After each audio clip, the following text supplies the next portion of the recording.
It's a highly controversial subject, but I think that those of philosophic mind should attempt at least to comprehend some of the dimensions of the relationships between partisan politics and partisan religious organizations.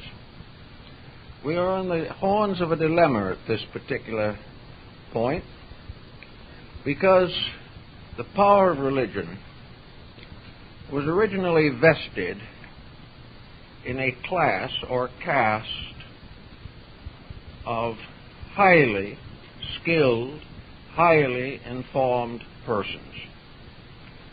The hierophants of the ancient mysteries in Greece and Rome and Egypt were very well-informed men. They had given their lives to learning, and the temple was also the university. It was the temple that was the cradle of sciences. The priests of the mysteries were astronomers. They were geographers, anatomists, physiologists. They combined their sacred learning with the most profound knowledge available in their time for the general improvement of mankind. Those seeking office, either religious or secular, were initiated into these organizations. And the first and most important requirement was self-discipline. The individual was required to attain a degree of integrity that lifted him above the level of corruption. He was informed on many subjects. There was no division between sacred and secular learning. And those who entered into the temple rites might in later life be emperors, generals, leaders in knowledge and science, or they might be private citizens with unusual abilities. In every case, the information provided gave them a full and solid foundation upon which to develop a philosophy of life. This condition gradually came into conflict with the secular ambitions of persons, most of them either uninitiated or else corrupted even after they had accepted the obligations of the temple. It is therefore very important to realize that when we think in terms of religion, that we understand exactly what it means in its full and most complete sense. Religion was primarily the continuing effort to discover truth. It was concerned not with the attitudes of persons, but with universal principles. The search was for the laws of life, as these revealed the laws of God. Now it is obvious that with such a background, and with such dedications, purifications, and methods of instruction, the religion provided the most dynamic force in the development of civilization. It became not only a leader, but a common denominator of the various levels of human activity. The religions of that time were subsidized by the state. They were part of a traditional inheritance that had descended from an unknown past. The traditions, the cultures, the allegiances, all grouped around these sacred institutions. Of such minds, we have Pythagoras, who probably give more to advanced sciences of music and mathematics than any other recorded. Atomism by Democritus, We also found among them powerful minds dedicated to the preservation of all available knowledge.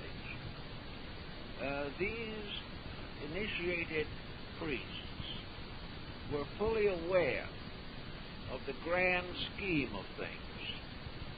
They were serving principles primarily, as these principles reveal the will of God. Now, under these conditions, the mysteries flourished for centuries, and to a measure they have influenced practically every modern world religion. They have contributed to the basic concept of religion, and that is obedience to divine will. This obedience was not primarily sectarian in those days, and the chain of mystery institutions, which spread not only throughout the Mediterranean area or North Africa, but went all the way to India and China. These institutions were compatible. There was no question of whether or not an institution worshiped the true God or a false God. For in this system, all principles preserve conduct, and all wise people recognized and rejoiced in the wisdom of other people. Many of the initiates of Greece were also initiates of Egypt, and some of them went into the Far East. Buddhists and Hindus came to study in Greece, Antioch, and Ephesus. They were a kinship of enlightenment, and because they had a common realization of the principles underlying worship, they were compatible. There was no competition of creeds. There was no division by land or race, by language, or by symbolism, which prevented the one who was initiated into one order from being received as an equal by those of other similar organizations. It therefore is rather obvious that in its ideal state, religion represents a unity of beliefs. It represents a unity based upon integrities. It was an exact science which manifested itself through the development of virtue and morality throughout the world. Now, under such conditions as these, it was quite obvious that kings and princes and rulers were initiated. Also that they had counselors who were informed in any knowledge which they could not achieve. The Emperor Julian admitted that he was a novice in these matters. He did not understand the full meaning of the great descent of wisdom, but he had been initiated. He recognized the integrities, and he leaned heavily upon the counsels of those better informed than himself. All this situation places religion in an idealistic situation, a situation the importance of which cannot be in any way questioned. But gradually changes took place, and we began to develop a certain separation between church and state. It was no longer the function of leaders to bring their problems to the temple. And when in the old days they did so, the judgment they received was suitable to the solution of the secular problems of society. But as time went on, this happy brotherhood faded away, and gradually religion became an isolated area of human thought. It became one institution among institutions. It no longer held the common veneration of all classes of people. As this condition continued, it was obvious that secular considerations began to dominate. As these secular considerations became more numerous, conflicts were inevitable. These secular problems, separated from a high philosophy and an inclusive religion, became virtually unsolvable. The various kingdoms began to depend upon secular statesmanship. They began to select persons who more or less would advance the personal ambitions of leaders. The counselor began to counsel the king how to enlarge his own domain. He became more or less an aid or an assistant to a secular government. In old times, some of these statesmen were obviously persons of high reputation.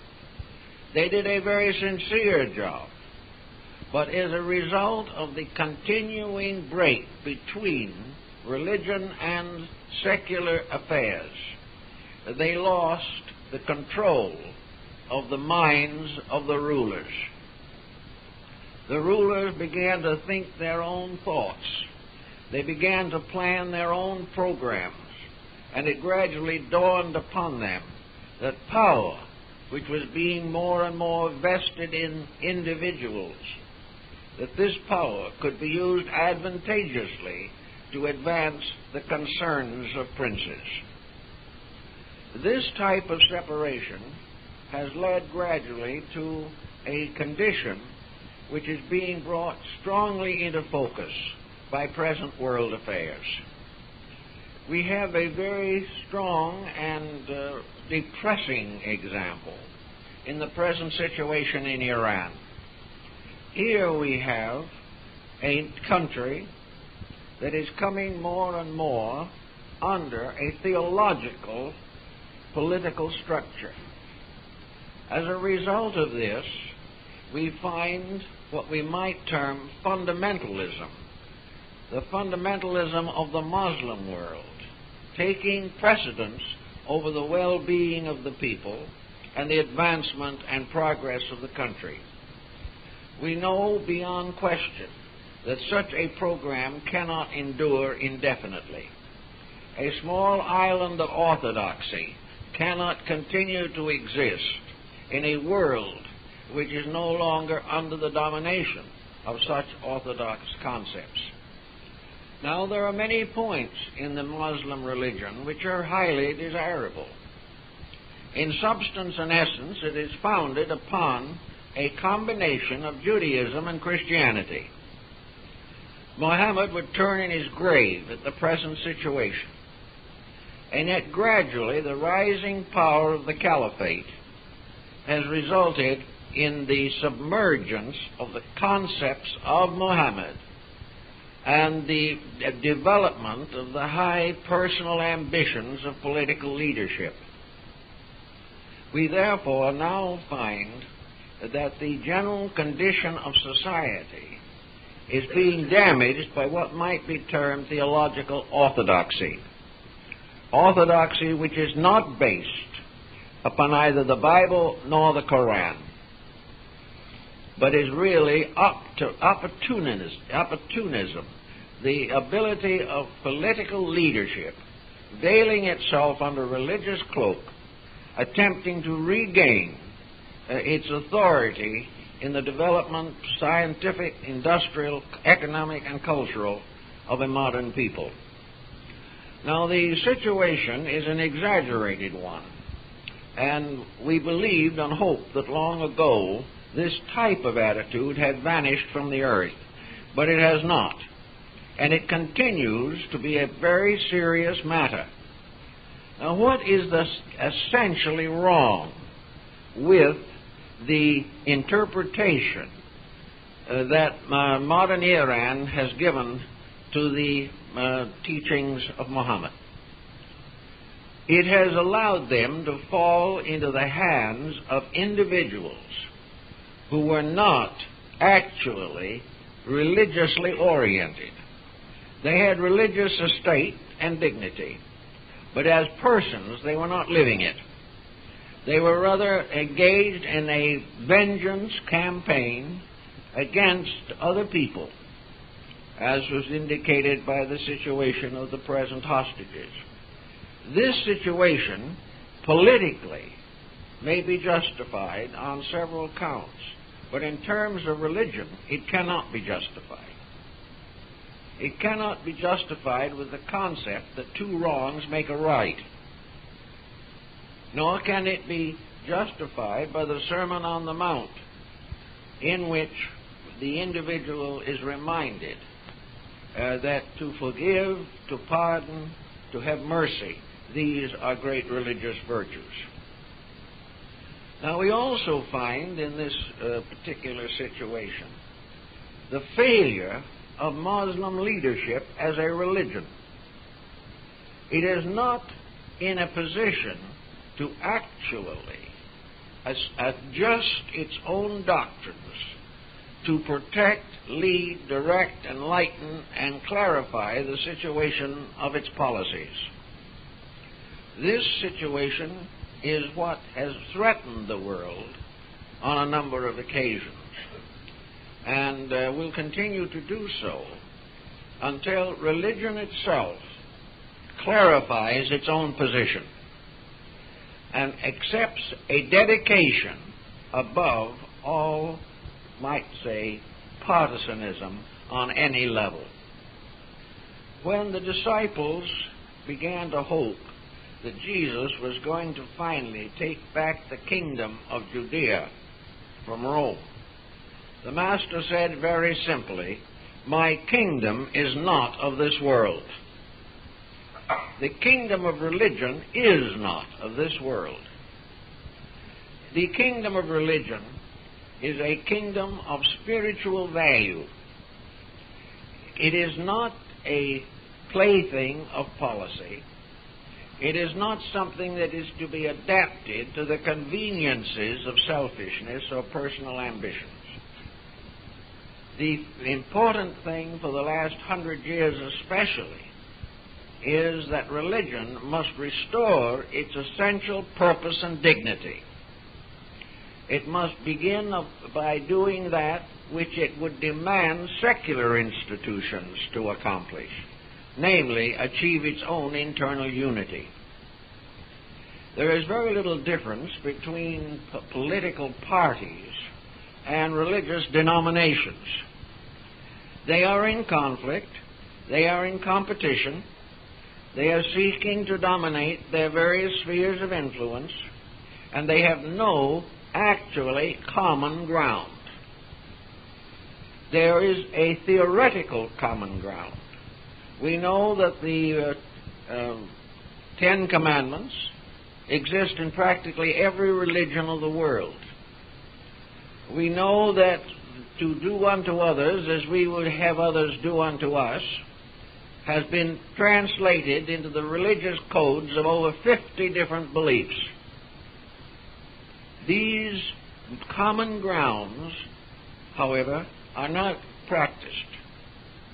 In actual relationships with the problems of living, the identities of religion are compromised.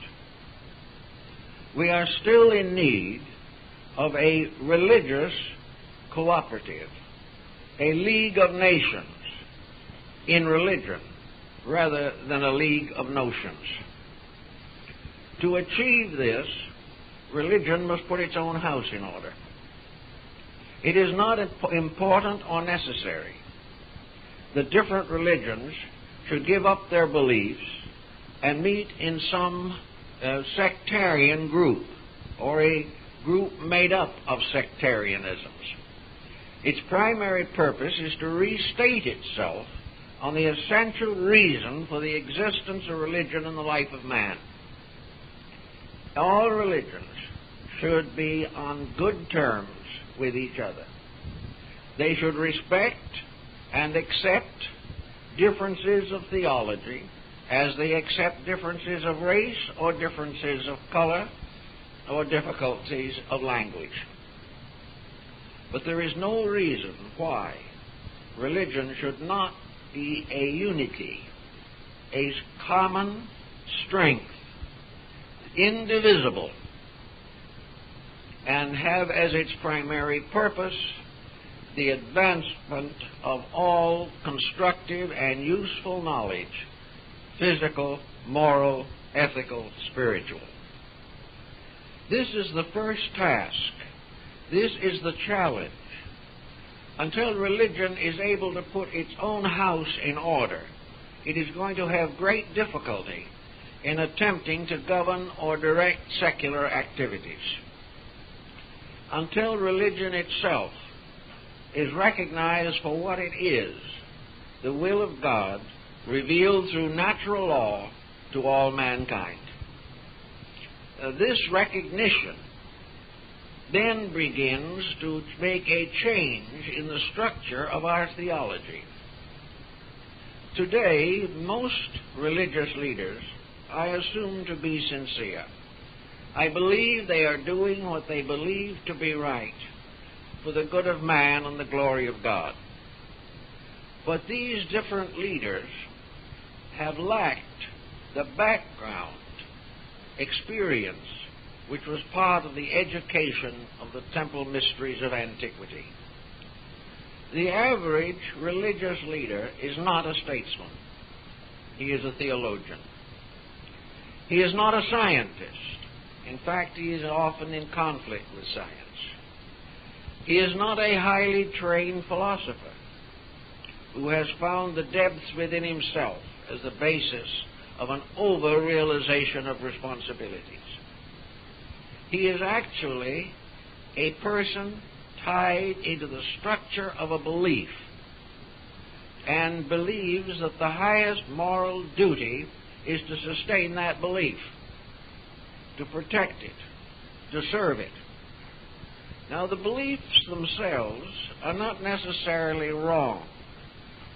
They are, many of them, very beautiful and very noble.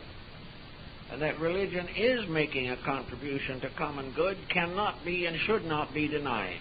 It is doing a considerable amount of work. But this considerable amount of work is largely compromised by ineptitudes. The individual who is an evangelist today is not comparable to the initiate priest of antiquity.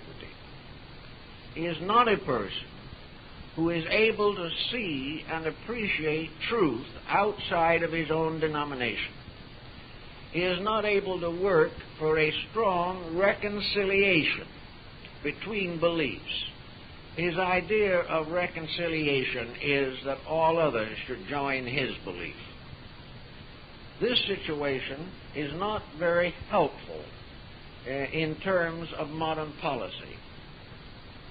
We have, on the one hand, therefore, a well-intentioned theology that wants to be helpful, but to do its full job must be completely reconstructed so that educationally everyone who comes out of a seminary is a deep, broad, wise, and practical thinker. Not only acquainted with the principles of his sect, but fully acquainted with the needs of mankind and with this equipped skills to serve those needs intelligently. It is not a devotion alone that is going to solve our problem. It must be solved by an intelligent devotion, a devotion which transcends most of the limitations which have separated creeds for thousands of years. After coming to a practical and proper conclusion, having the skills of the statesman and the ideals of the priest, and these are brought together in lives dedicated to common service, we would have a far better chance meeting all of our problems, both those which are spiritual and those which are secular. Now, as the religious world is so divided, so is the secular. And at the present time, the United Nations organization reveals the conflicts that arise in the administrations of government. Now, why do these conflicts exist? They exist because the average leader in the secular field is not a philosopher. He is not a deep thinker. He is an individual who has had very specialized training, perhaps in business, perhaps in law, or whatever his background may be. But he is not a person who is able to instinctively and inevitably make a discovery that was given to the world thousands of years ago, namely that all human affairs are governed by divine law. Every lawmaker must, to fulfill his purposes, understand the grand plan of life which he hopes to serve, which he would like to advance.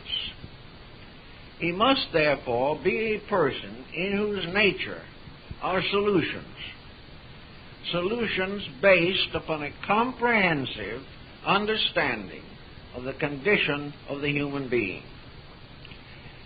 It would be very important for him to be a universally educated individual.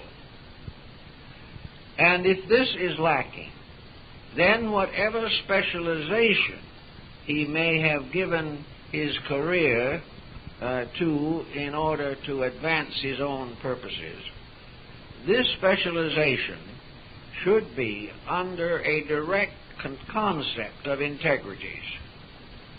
In other words, the university, which is the modern equivalent, so to say, of the ancient mysteries, but is not a very good equivalent. The universities should also include to all students the grand scheme of life, the essential reasons and purposes. Now, some will say that this cannot be done because these overtones cannot be scientifically diagnosed, that the individual, in order to accept a high integrity, must assume qualities which he does not understand and which may exist only in the minds of those around him. This is essentially not true. There's no area in human education in which the facts of life are not obvious and cannot be demonstrated scientifically. Therefore, the science of integrity is the most important of all sciences and should be at the head of all the curricula that we have today. The whole survival of man, the whole survival of institutions, the security of the individual, the happiness and peace he longs for, all of these are byproducts of integrity. And without that basic value, the world can never escape from its dilemmas. Integrity, therefore, becomes an essential. Now, the average person is not trained in integrities. And under the prevailing system that we have today, integrity is virtually a debility. Integrity is an almost certain source for failure. The individual trying to live according to principles finds that these principles are detrimental in a system in which the integrity is lacking. He might also notice, of course, that this lack of integrity is bringing disaster to all these institutions. But he still does not feel strong enough, wise enough, or perhaps gifted enough to attempt a universal reformation. This was the principle behind the Reformation which took place in the early 17th century, with a reorganization of the whole theory of human relationships. This reorganization was based upon one simple point, namely that science, properly understood, properly directed by enlightened minds, is the most powerful aid to religion that exists. It is science that can prove religion. It is science that can take religion out of the clouds and put it to work in the daily life of the individual. Science must, however, first discover the sacredness of its own knowledge. It must recognize that the further it explores into the unknown, the closer it comes to God. And that instead of God being a useful hypothesis, God becomes the ever-present source of every particular that exists in space. Science, so equipped, could be very, very useful, in fact, indispensable to the protection of society in the centuries that lie ahead. But it can only be so when it is restored as it was in antiquity, as part of a universal program of education, which went all the way from biology to music, and went all over that vast distance between psychology and mysticism. These different aspects of one great reality have not been brought together. And until they are brought together and harmonized, this mysterious elixir of life that we hope for cannot be produced. Now, on the opposite side of our problem, we have trained statesmen and untrained statesmen. The degree of their training is more or less secondary. The main problem always is, what is the person himself? Is he, by nature, upright? Is he doing the very best he knows? And does he know enough to do something that is best? If he has the knowledge, has he the character to defend his principles against the inconsistency of his associates? This is a problem that we also face, but we are a little bit in the condition of the blind leading the blind, and everything is falling into the ditch together.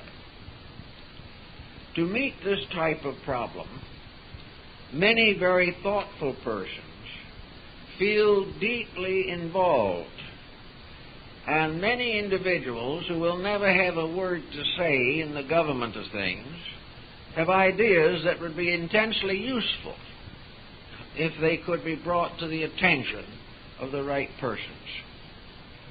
The right persons, however, today are locked within patterns. They're held within allegiances. And just as the theologian is bound to the rules of his church, so the politician is bound to the rules of his party. They are both in the same difficulty.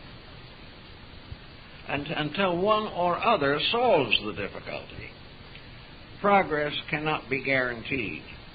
Up to that time, we must do the best we can.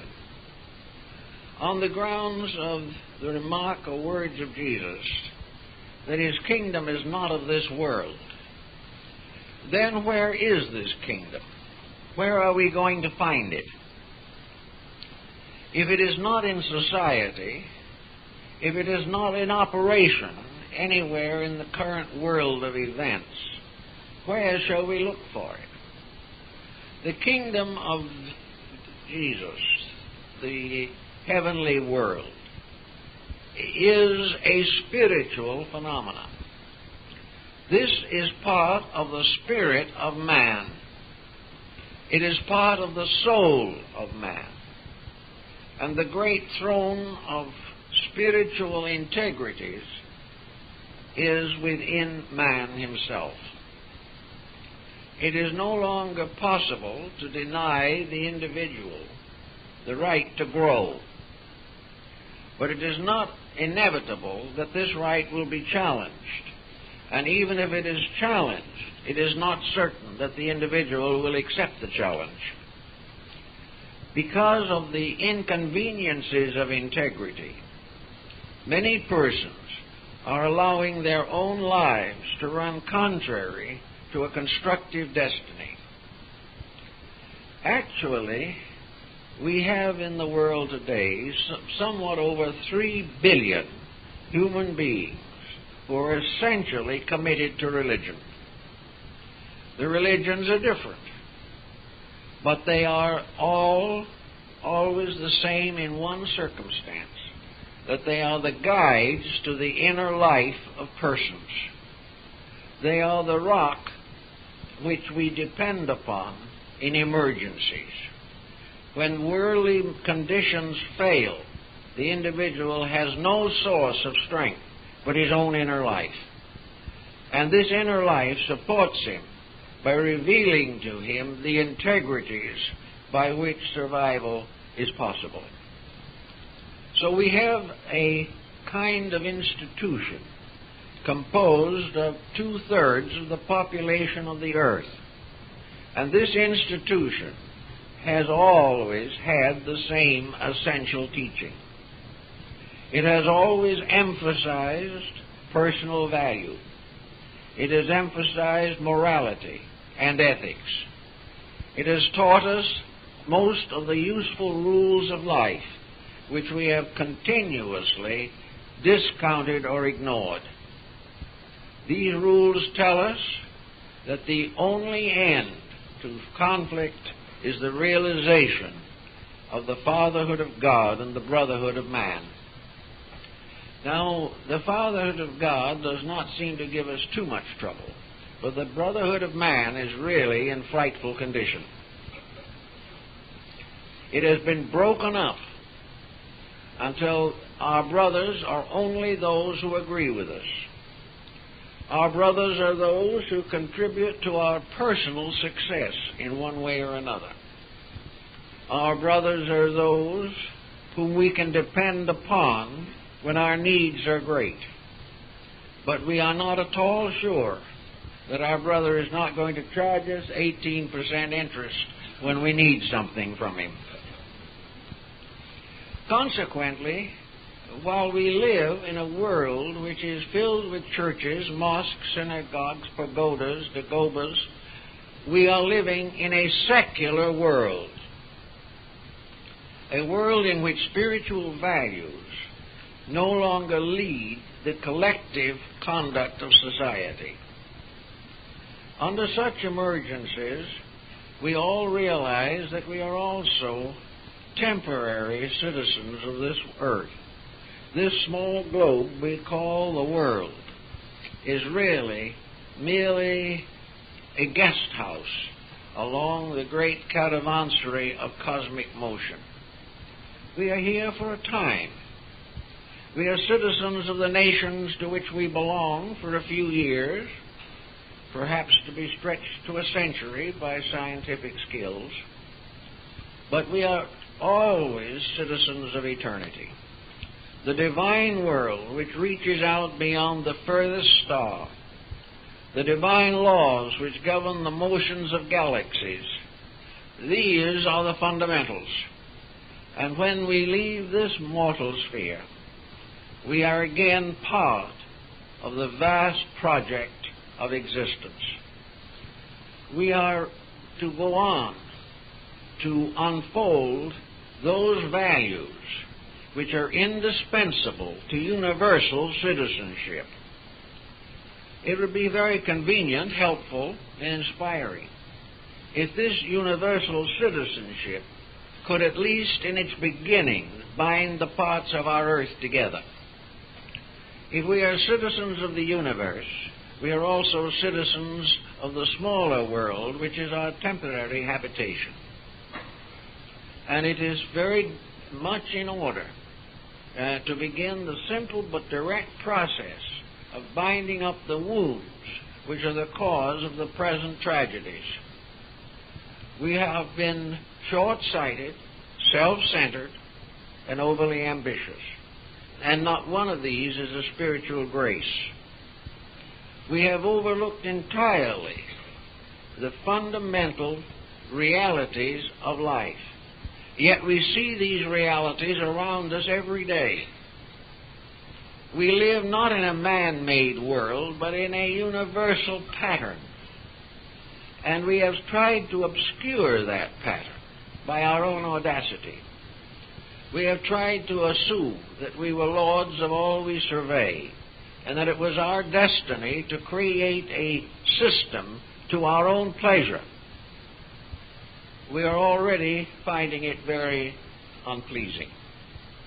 We must sometime go back to facts, because facts alone are our salvation. Now, whether we should be involved in party politics at this particular time will probably be viewed differently by different persons. If we were sure of certain values and knew how to apply these values, if we knew whom we could trust, who would do the things that are necessary, we could advance with greater confidence. Our only source of information available through the media of our time is the record of the candidates themselves. What they have done, what they have stood for, what they have opposed, what they have defended. These are the basis upon which the average person must make his judgment. Now, at this time, there are a great many disillusioned persons, and it was noted in the press not long ago that there might be a very large number of American citizens who would not vote at all because they did not have confidence in any of the candidates. This is too bad. But it is also a point which must be given a lot of consideration by those who want to make a decision of some kind between the available possibilities. Each must use his own integrities, his own ideals, and his own principles in order to accomplish this particular end. Confucius, in his study of society, made a very interesting ladder leading upward through the stratas of social structure.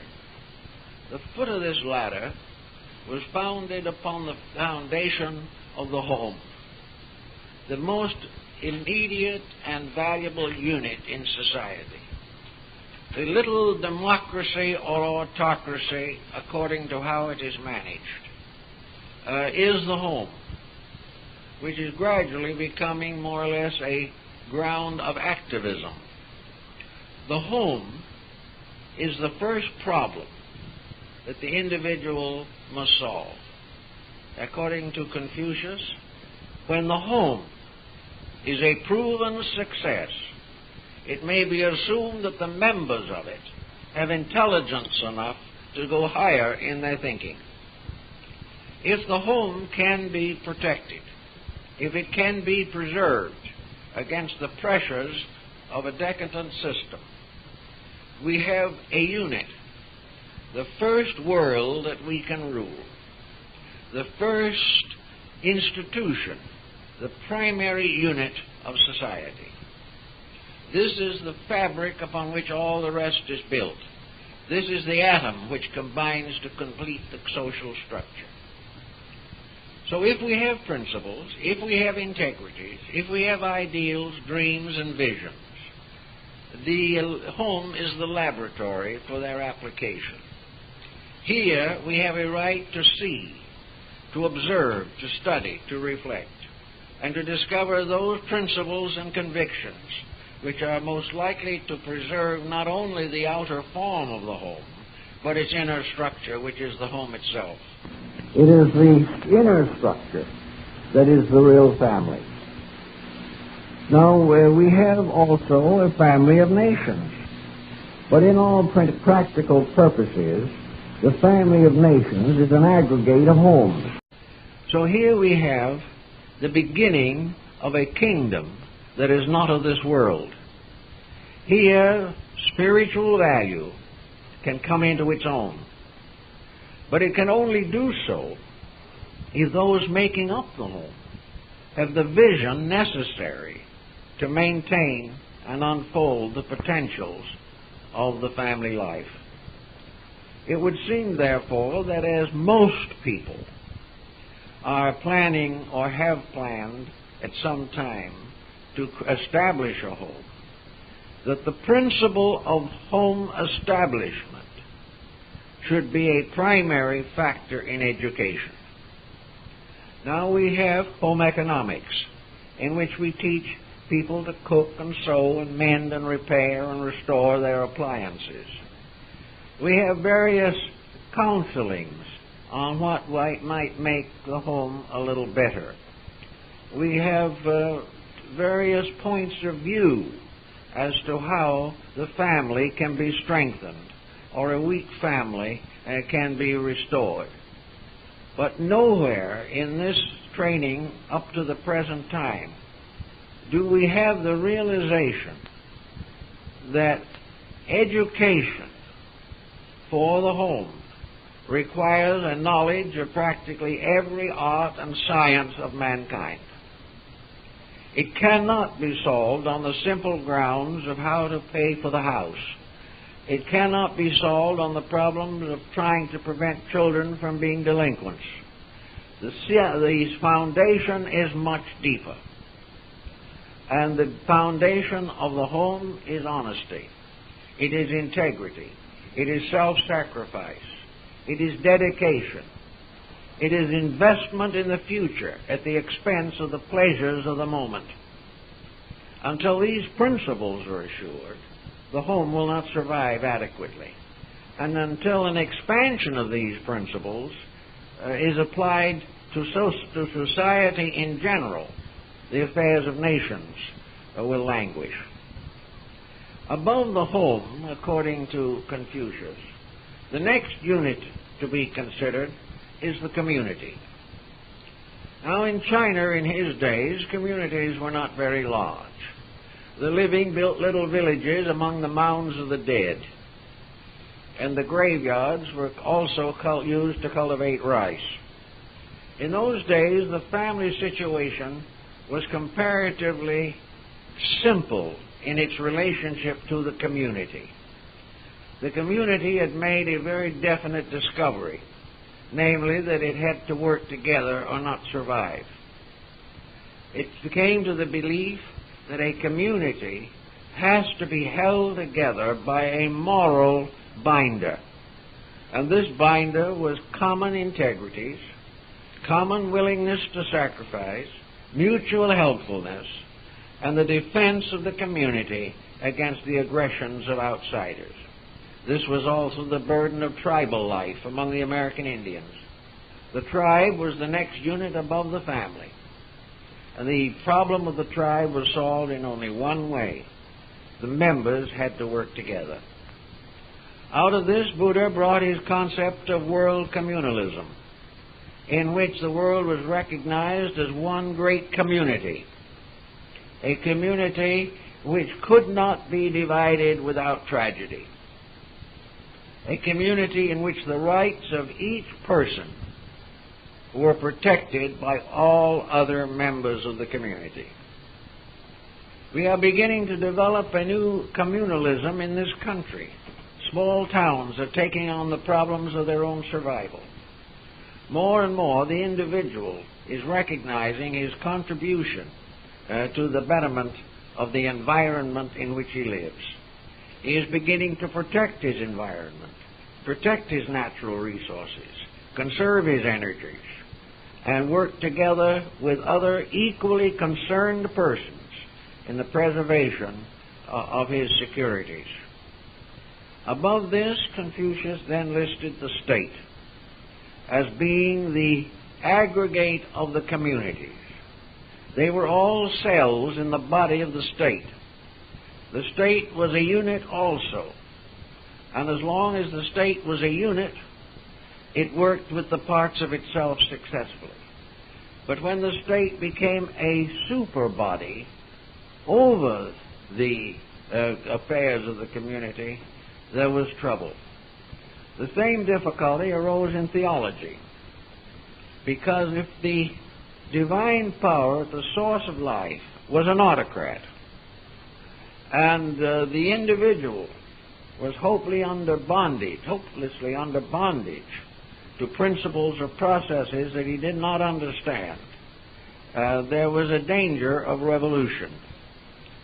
But if the deity itself was embodied in its creation, if it was the substance of all the parts of itself, then it was one being, one indivisible unity, and the parts of it were indispensable elements in this body, and cooperation of parts was the highest virtue that the human society could establish. So today we have to beware that neither theology nor politics becomes a superpower apart from the people. We must beware that the unity is made up of the people and not imposed upon the people.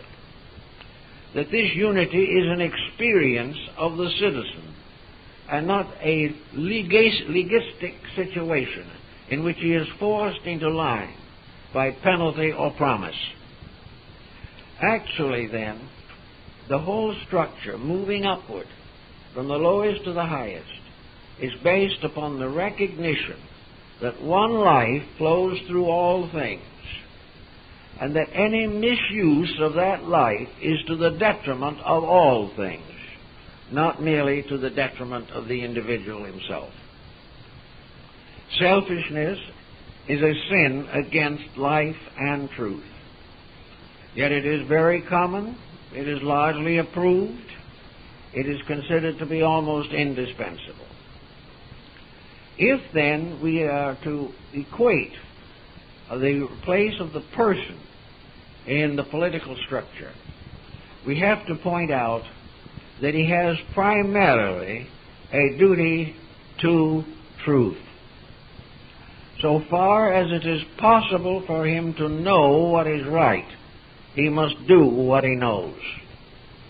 To whatever degree he is considering himself as in competition with other selves, his society will fail. It is by mutual cooperation that we can extend the life of our natural resources, that we can expand our privileges and policies, and also protect the dignity of our personal lives.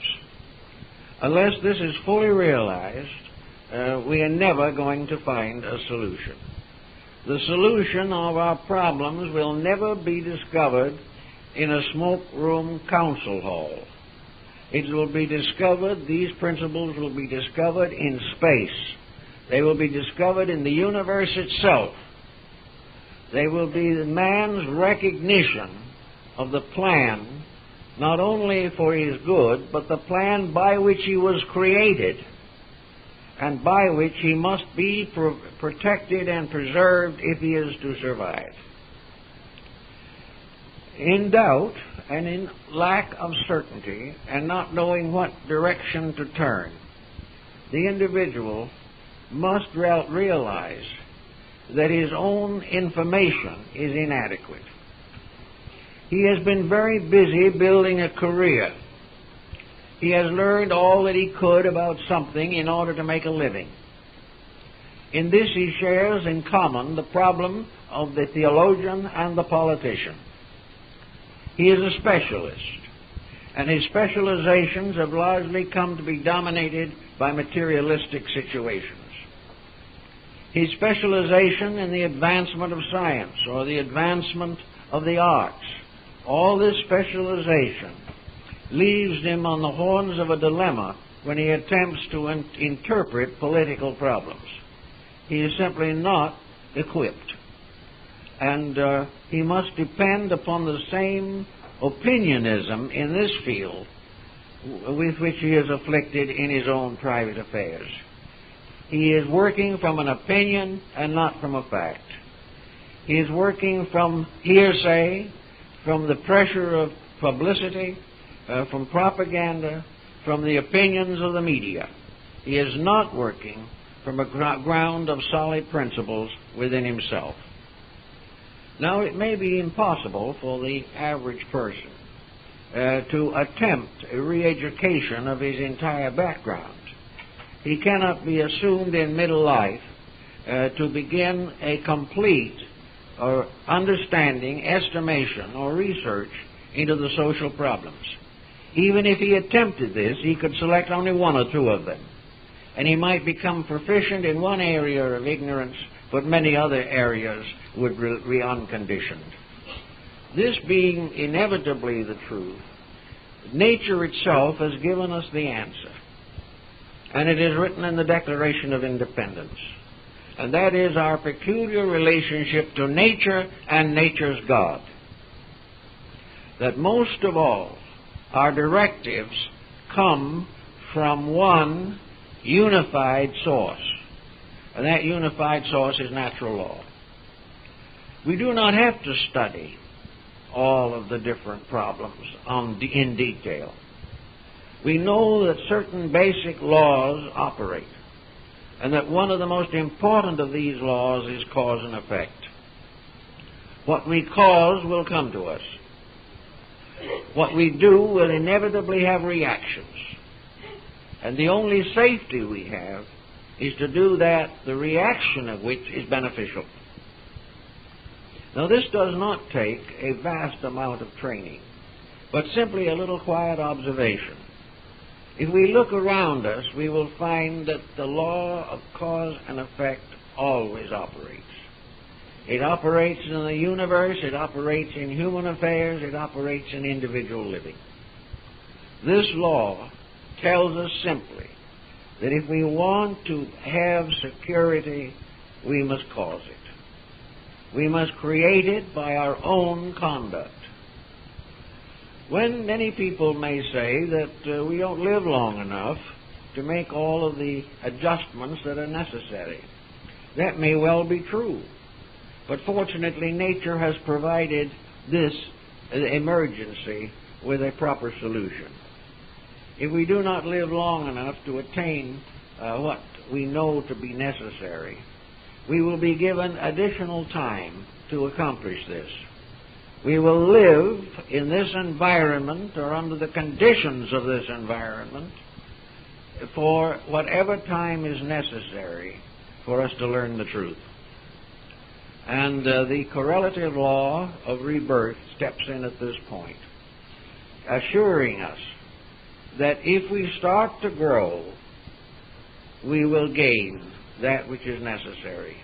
And our growth will be protected until we attain the full fruition of our labor. But we have to start sometime.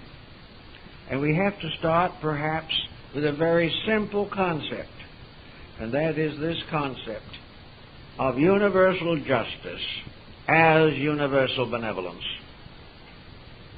The very problems that we face and which we resent are given to us by a power dominated by love and compassion. We are like ill-guided children who have become unmanageable. And management now is not invested in the state. Management is invested in ourselves. The individual who cannot change the political destiny of a nation must find some consolation in changing the social destiny of himself. To do this, he only needs to accept a few basic principles and then use the faculties of observation and reflection with which he has been endowed. There is no need for him to make a vast project. The need is merely to observe, to reflect upon things seen and heard, and to watch the consequences of conduct. The theologian is in the better position in this because he already has a solid belief in divine providence. The politician is less equipped because he is, as a group, not so aware of his dependency. The average politician seems to feel himself to be strangely in authority. Well, he is, actually. But for the good of all, his authority must be founded in turn in the divine plan and purpose. Now, in the next few months, there's going to be quite a bit of social confusion. And we are going to be besieged on every hand with mysterious recommendations. We are going to be in doubt about nearly everything. And we will not be very certain as to what course is best for us to pursue. First of all, as the metaphysicians of the 1920s used to say, don't take on conditions. Do not allow yourself to have your personal life completely disrupted. Do not wander about with griefs and grudges and grievances. Whatever is, the master of the show is there. The political situation is involved also in the great drama of things. Wherever policy fails from truth, policy is in trouble. And though policy may stubbornly maintain its own way for a time, it falls from the weakness within itself. The individual cannot prevent all kinds of political emergencies. But all these emergencies, like domestic problems, are more or less necessary to the growth of the individual. They are things he must face. We have for some years been under a highly protective society. We have allowed other people to do most of our thinking for us, and also paying handsomely for this privilege. Actually, the great future of things, the destinies of nations, cannot be controlled by the average person. The only thing the average person can do is to learn from what happens. This world is a kind of theater, and we go to see the various performances that are played for our amusement or our instruction. We will therefore find it desirable and necessary to continue to enrich our own inner lives. We cannot afford to wander about predicting only ill. We cannot be on the verge of despair all the time. We cannot be completely frustrated if our candidate does not win. We are developing a kind of tempest in our private teapot. Each individual becomes hopelessly involved in a situation he cannot control. This is a mistake. It is for him to think straight and clear, do the best he can, and try to understand the motives within himself. Now, a large part of voting has been, for at least the last 50 or 75 years, related to personal advantage. This personal advantage is not only in terms of political leadership, but is in terms of private allegiances. The individual has a tendency to favor rules that make things more comfortable for him.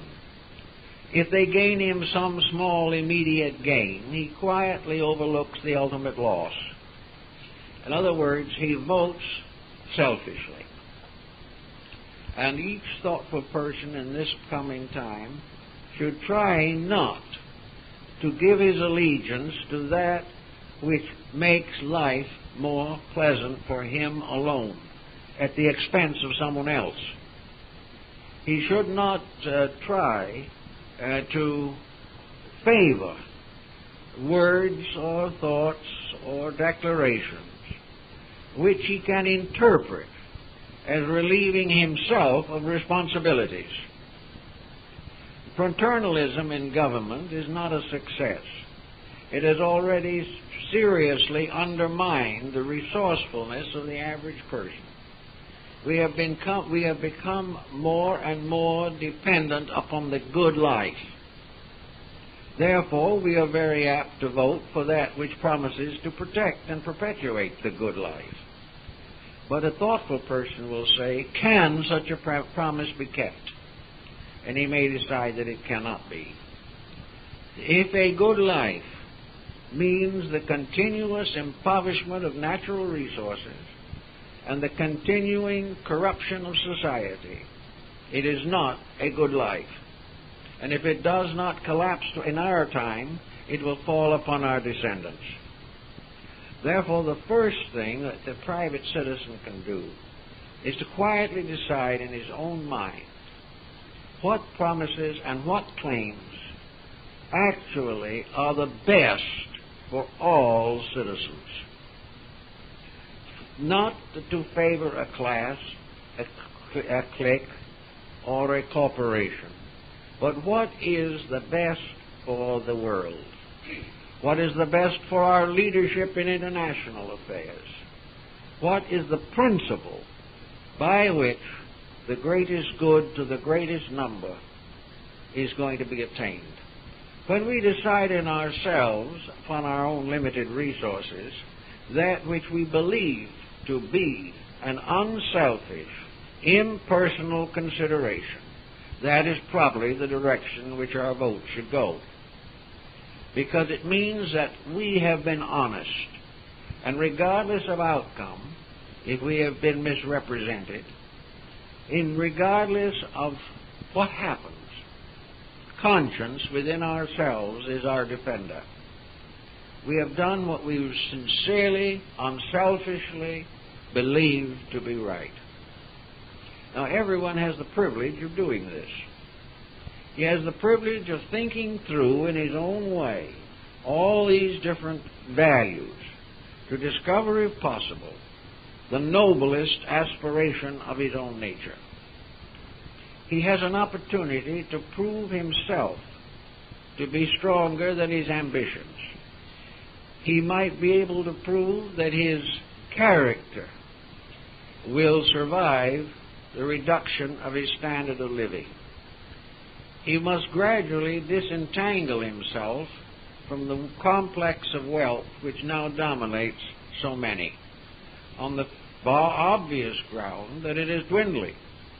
And one by one, institutions built upon self-aggrandizement are collapsing, so that it is very wise for the person at this time in society to think frugally, to think conservatively as far as his own needs are concerned, to refrain from riotous spending, and use the pressures of price and scarcity to reform and integrate his own personality.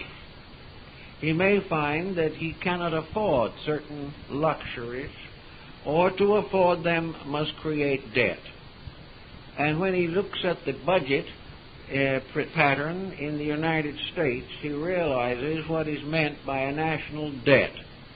He realizes that the whole nation is living on the interest of what it owes, not what it has. These things come right down to personal life. And this whole emergency, which may extend for some years, is the great challenge of the individual to achieve a victory of his inner life over the circumstances of his environment. It is a testing ground for value. It is an opportunity for the human being to emerge from this strange delusion of success and fame with which he has been afflicted for some time. So do not consider privation a great sorrow. Rather, indicate that it enables us to be more selective in our values, more wise in our spending, more honorable in our investing. We also realize that wherever we contribute to inflation, we are contributing to the collapse of our economy. Therefore, we do the best we can to make do in every way possible. And the best we can to protect ourselves and our families from unnecessary extravagances which will contribute to the final collapse of our institutions. So out of this problem, there come two very, very important facts. One is that we can depend upon infinite law in all things. And the second important truth is that we can depend upon human arrangements for very few things. The eternal pattern is there, but the shifting sands of human arrangements and misarrangements offer very little security. We can trust deity, but we cannot trust systems built upon selfishness and self-aggrandizement. So we must have certain reservations about the way things are done now, but we can have a clear vision of the way in which they ought to be done. And more people are waking up gradually to what constitutes the facts of life. It's a little hard, it's a little depressing, it makes sacrifice, but it is bringing thousands of families together, whereas success separated them.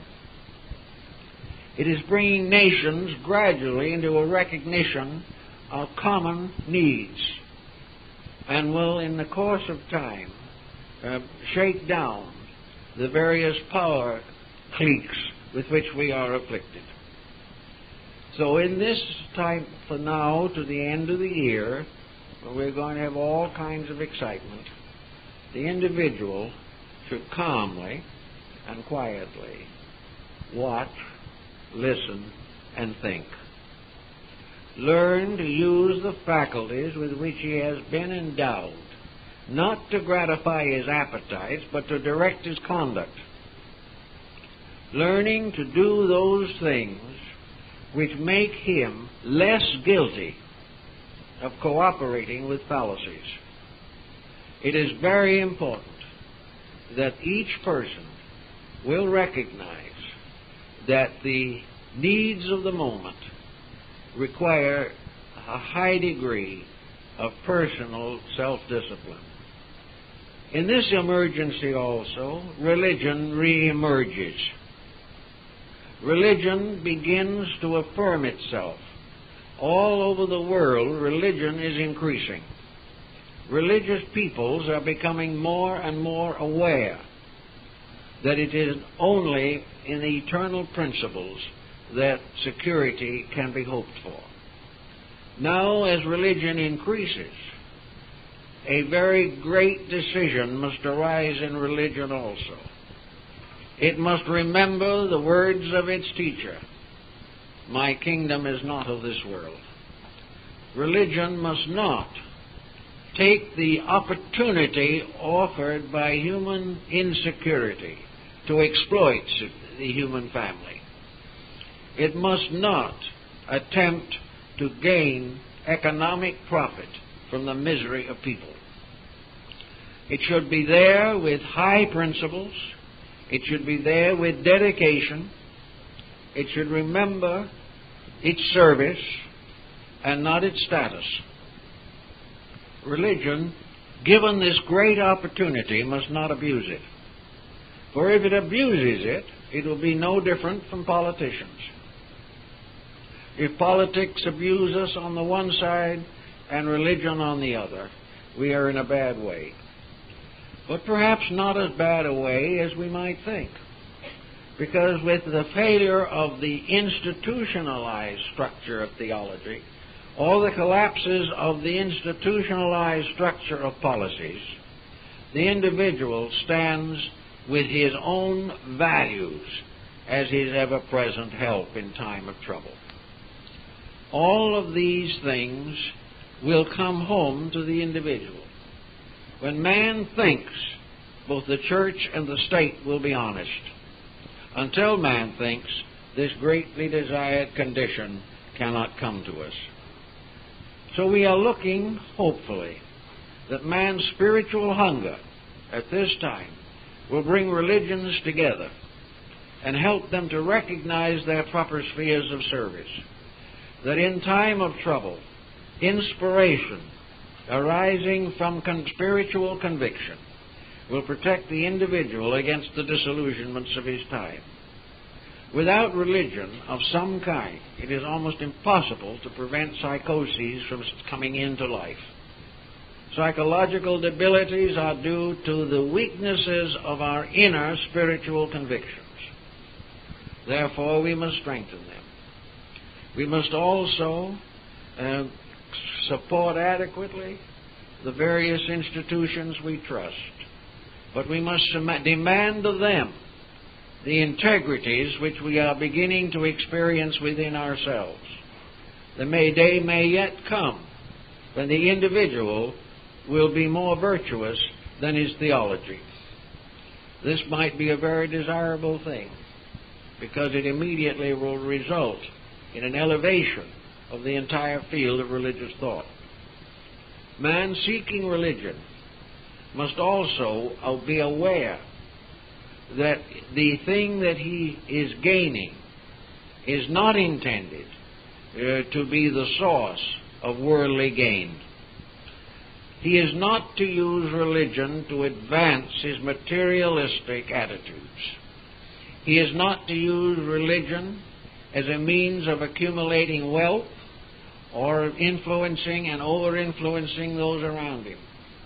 He is not to use religion as a source of profit, and he is not to allow religion to promise him this. He is duty-bound to realize that the purpose of religion is to strengthen character and not to increase worldly goods.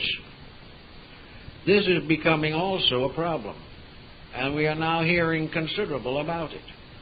But the fact remains that the sphere of religion is a sphere of spiritual opportunity. And at this time, after being in the doldrums for some decades at least, religious life is strengthening. And in this religious strengthening of things, faiths must not fall into mercenary ways. They must not continue to attempt to support policies which are not ethical or correct. The purpose of religion is to strengthen the spirit of man, to give him the power of being victorious over his own self-interest and his own ambitions. If the religions fall into self-interest and ambition themselves, they frustrate their own purpose. And the level of policy, the purpose of government, is to make possible the protection of the rights of the individual. The individual is entitled to expect from government a reasonable program, a proper economy, a practical solution, and also that government will stand firm with principles whenever corruption arises. If we demand this standard, we will have it. But if we join those who have special interests, we will not have it. If we can cooperate with religion in the improvement of our personal lives, we can always recognize the probabilities that leadership will obey. The strange thing about modern leadership is that basically and fundamentally it wants to be popular. And it is being popular now largely by promising what it cannot fulfill. If policy becomes popular because it expresses the spiritual and moral integrities of individuals, it will operate on that level. The same is true in our media, with which we are having trouble. When the public supports by its own voice, the voice of the people, supports proper entertainment, we'll have it. When the public mind demands proper government, we will have it. And when the human heart expresses its religious convictions in the simple statement of basic truths, we will have that kind of religion. Actually, this great planet that we have is really a cradle for 4.5 billion human beings. They outnumber any party. They dominate any situation. They are the final voice, regardless of what policy afflicts them. And when quietly this voice is heard, speaking for integrity and truth, there will be a general reform in every level of our living. And nature is working in that direction relentlessly. It will never give up. No matter what we do to nature, nature will ultimately win. And in this process, nature is working through, for instance, the increase of population. More and more. It is becoming impossible to compete and survive because nature doesn't want us to compete and survive. It wants us to cooperate and survive. And nature will have a way if it takes 10 million years. Nature also wants us to conserve all our natural resources. It wants us to use wisely the garden that has been given to us. Nature ultimately will remove most of the boundaries and fences that separate and will bring us into the realization that we are one family on one little ball floating in space, and that nature has given us everything that is necessary to be a completely self-secure, self-sufficient, and well-adjusted, happy people. It is up to us to follow the lead of nature, observe it, study it, think about it, and dedicate ourselves to the fulfillment of its requirements. Actually, religion, philosophy, science, policy, industry, all of these are merely aspects of our own consciousness. They exist in us, or they would never come out in the world. They are the ways we think or feel, or they could never become embodied in institutions. So it is up to us to put this smaller world in order, to use all the abilities that we have to advance that very necessary condition in which we will live together in harmony and peace, and that again, heaven will lead, as Confucius says. Heaven will lead, and the earth will follow. We are in a condition where this is becoming increasingly apparent to it. Heaven can lead. It is the only leadership that is final. And all earthly leadership is merely a sovereignty tolerated by nature. And if that sovereignty disobeys nature or frustrates its purpose, nature will correct it. And if all other correctives fail, will remove it. All this thinking may be something that we should all give a little thought to. Be quiet, be peaceful, be as wise as you can. Begin to live every day of your life in a spirit of cooperative insights and understanding. And in your own life and in judging the life of nations or of religions or of policies, let us remember the Chinese words, heaven leads and man follows. If we obey this, we will not have too many problems. Thank you very much.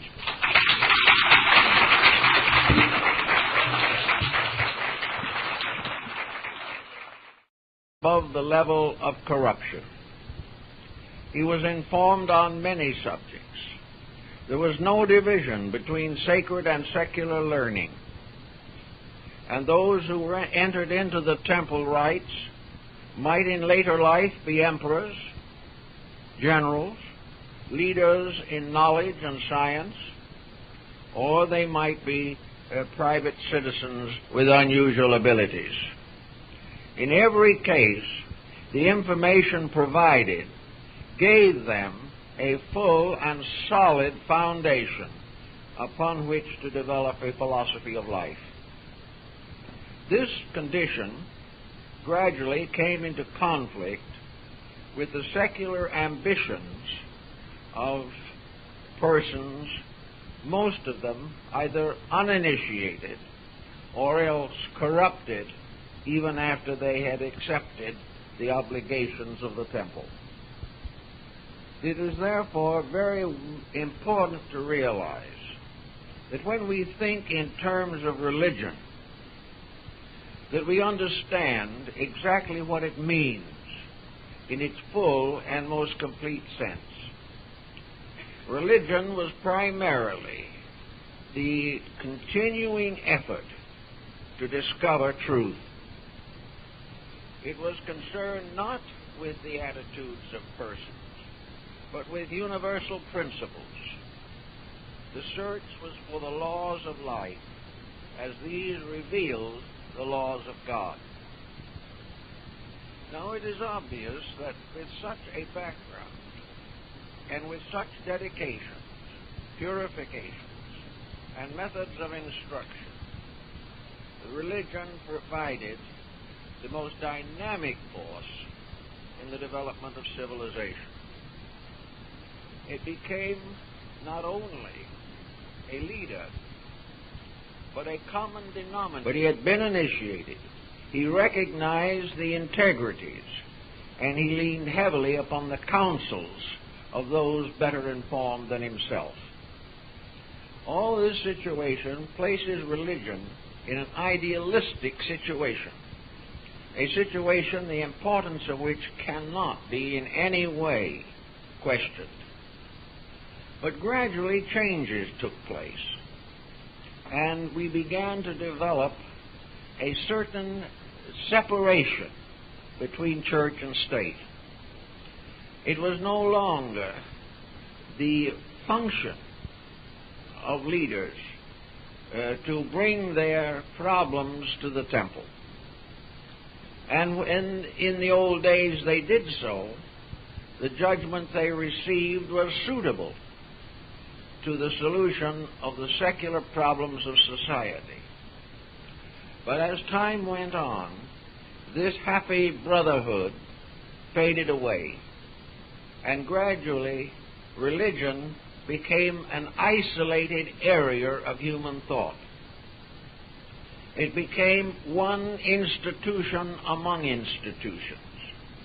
It no longer held the common veneration of all classes of people. As this condition continued, it was obvious that secular considerations began to dominate. As these secular considerations became more numerous, conflicts were inevitable. These secular problems, separated from a high philosophy and an inclusive religion, became virtually unsolvable.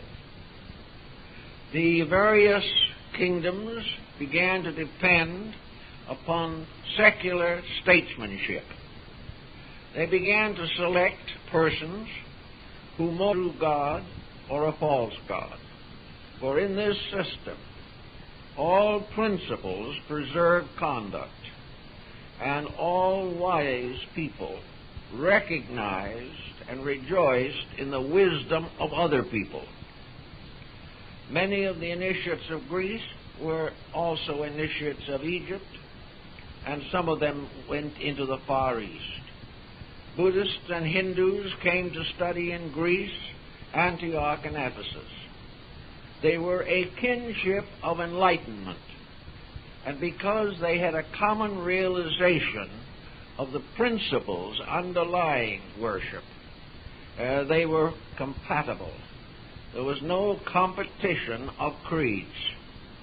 There was no division by land or race, by language, or by symbolism, which prevented the one who was initiated into one order from being received as an equal by those of other similar organizations. It therefore is rather obvious that in its ideal state, religion represents a unity of beliefs. It represents a unity based upon integrities. It was an exact science which manifested itself to the development of virtue and morality throughout the world. Now, under such conditions as these, it was quite obvious that kings and princes and rulers were initiated. Also that they had counselors who were informed in any knowledge which they could not achieve. The Emperor Julian admitted that he was a novice in these matters. He did not understand the full meaning of the great descent of wisdom.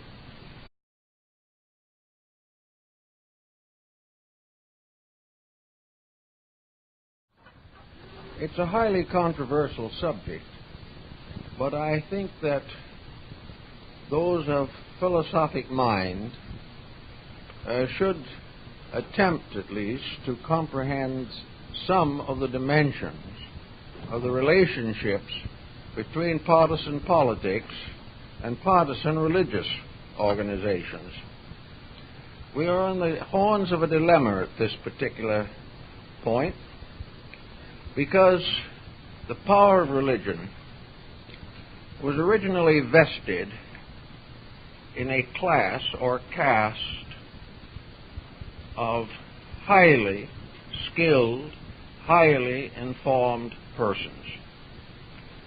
The hierophants of the ancient mysteries in Greece and Rome and Egypt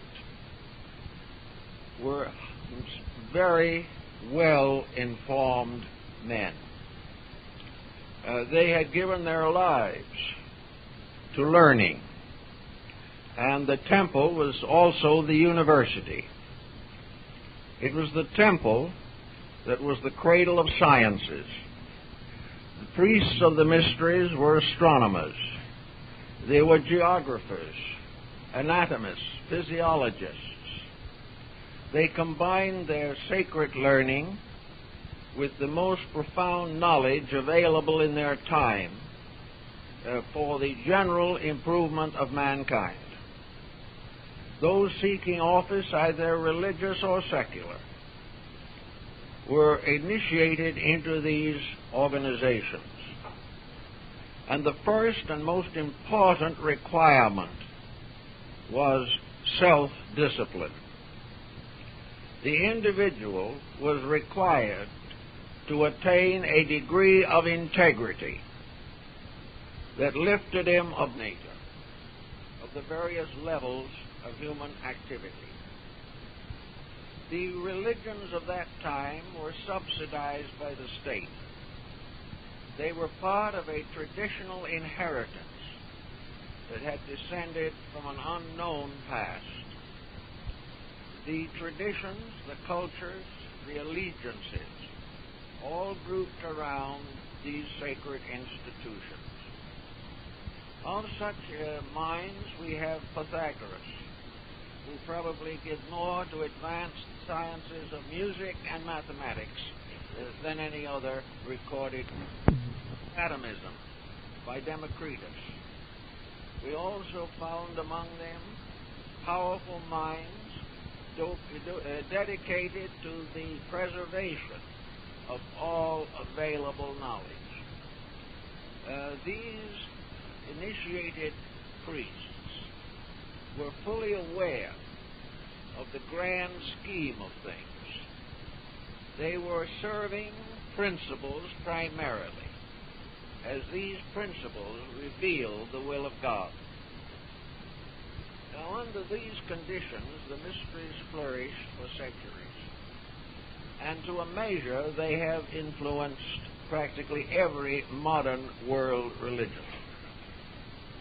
They have contributed to the basic concept of religion, and that is obedience to divine will. This obedience was not primarily sectarian in those days, and the chain of mystery institutions, which spread not only throughout the Mediterranean area and North Africa, but went all the way to India and China. These institutions were compatible. There was no question of whether or not an institution worshipped the